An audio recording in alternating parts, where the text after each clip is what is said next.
Amid indications from the Greek government that it is looking to go ahead and fast forward plans to license online gambling and VLTs this year, we caught up with some of the main stakeholders in the Greek market, incumbent offline sports betting monopoly OPAP, and Stanleybet, whose criticisms, which have been sent to the European Court of Justice, represent the biggest thorn in OPAP's side. All the other people were saying everything, the law will be tailor-made to fit OPAP. Now, the law, as it appears, is not tailor-made to fit OPAP. So there is still a way to go, because we have some points to make, and there are some issues that we have to still clarify. So again, this is an answer to those that have been claiming that the Greek government and OPAP are one and the same thing.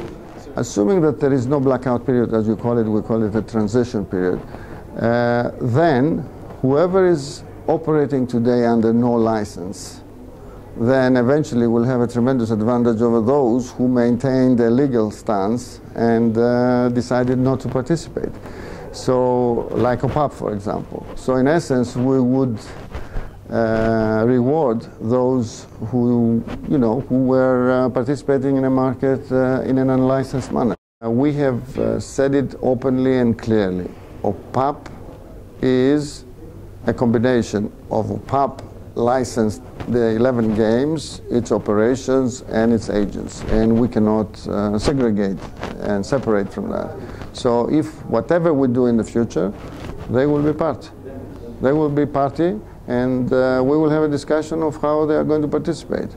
But definitely, if we will, depending on how the government is going to license the VLTs, we will do it through our shops, and if we do it outside our shops, then we will do it in cooperation with our agents. We're not going to open a separate network just for the sake of VLTs.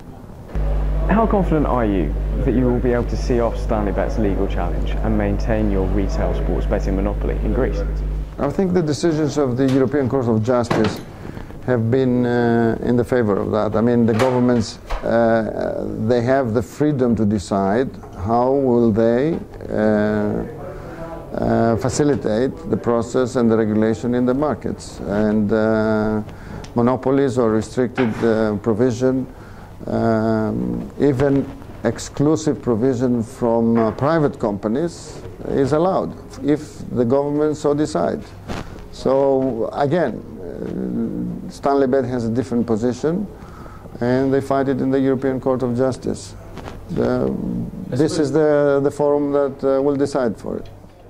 Well, we actually hope that the Greek government is going to take these questions into account before actually there is an ECJ case ruling, and they will open up the offline sports betting market.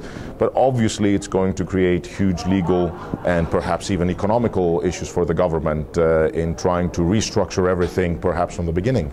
Well, to begin with, the whole legislation could be in limbo. That's the legal element. Financially, of course, it will create all those costs to the Greek government to restructure their legislative framework. Greece's government has set out a timeline which it hopes will introduce VLTs and online gambling before the end of the year. But with question marks still hanging around OPAP's monopoly, a potentially hefty blackout period on the way, and the bill still needing approval from the European Commission and the Greek Parliament, it remains to be seen whether that's just a dream or whether 2011 could become an operational year in Greece.